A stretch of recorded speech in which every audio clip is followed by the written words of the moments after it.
Right ఇక big breaking చూస్తున్నాం. 2 రోజులుగా కురుస్తున్న భారీ వర్షాలకు హైదరాబాద్ నగరం అతలాకుతలమైంది. కొండపోత వర్షాల కారణంగా గాంధీ భవన్ ప్రహరీ గోడ కుప్పకూలింది. ఈ ఘటనలో పలు వాహనాలు ధ్వంసమయ్యాయి. ఇక ప్రహరీ గోడ కూలిన సమయంలో ఆ ప్రాంతంలో ఎవరూ లేకపోవడంతో పెను ప్రమాదం తప్పింది.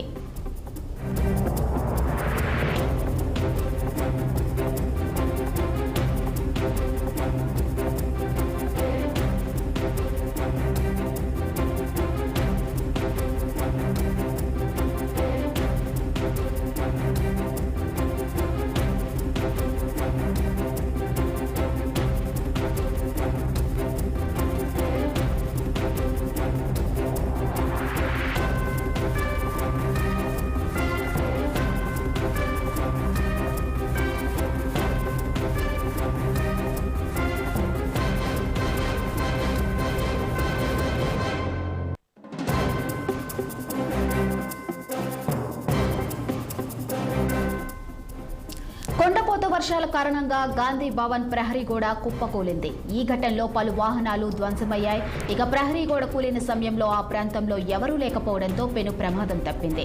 ఇక ఇదే అంశంపై మరింత సమాచారం మా ప్రతినిధి శ్రీనివాస్ ఫోన్ లైన్ లో అందించేందుకు సిద్ధంగా ఉన్నారు. చెప్పండి శ్రీనివాస్, గాంధీ భవన్ ప్రహరీ గోడ కుప్పకూలినట్లు తెలుస్తుంది. ఈ ఘటనపై పూర్తి అప్డేట్స్ ఏంటి? గత 2 రోజులుగా తెలంగాణ వ్యాప్తంగా కురుస్తున్నటువంటి భారీ వర్షాల కారణంగా కూడా నాంపల్లో ఉన్న కాంగ్రెస్ రాష్ట్ర కార్యాలయం గాంధీ భవన్ ప్రహరీ గోడ కుప్పకూలింది. ఈ నేపథ్యంలో కూడా ఆ ప్రహరీ గోడకు ఆనుకొని ఉన్న వాహనాలు ధ్వంసమయ్యాయని చెప్పొచ్చు. కాకపోతే ఈ నేపథ్యంలో అక్కడ సమయంలో గోడ కూలే సమయంలో కూడా అక్కడ ఎవరు లేకపోవడంతో కూడా ప్రమాదం తప్పిందని చెప్పు. ఈ కూడా ఇటు బైక్స్ కావచ్చు, అదేవిధంగా కారు ఆ గోడ ప్రమాదానికి అంటే గోడ కూలడంతో కూడా ఆ గోడ దాని మీద వాహనాల మీద పడింది. ఈ క్రమంలో కూడా దానికి సంబంధించిన వాహనాలు అయితే ధ్వంసమయ్యాయని చెప్పొచ్చు. ప్రస్తుతం ఎలాంటి ప్రాణహాని జరగకపోవడంతో కూడా అంతా ఊపిరి పీల్చుకున్నారు. ఎందుకంటే అది హైదరాబాద్ నడిబొడ్డున నాంపల్లో గాంధీ భవన్ ఉంటుంది. నిత్యం అక్కడికి కాంగ్రెస్ పార్టీ కార్యకర్తలు, నేతలు కూడా నిత్యం వస్తూ ఉంటారు.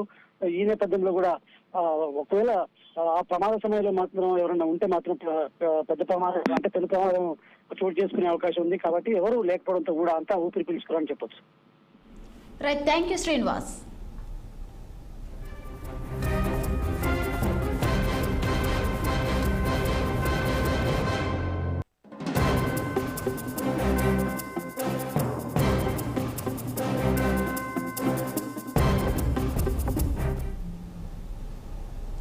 ఏపీలో భారీ వర్షం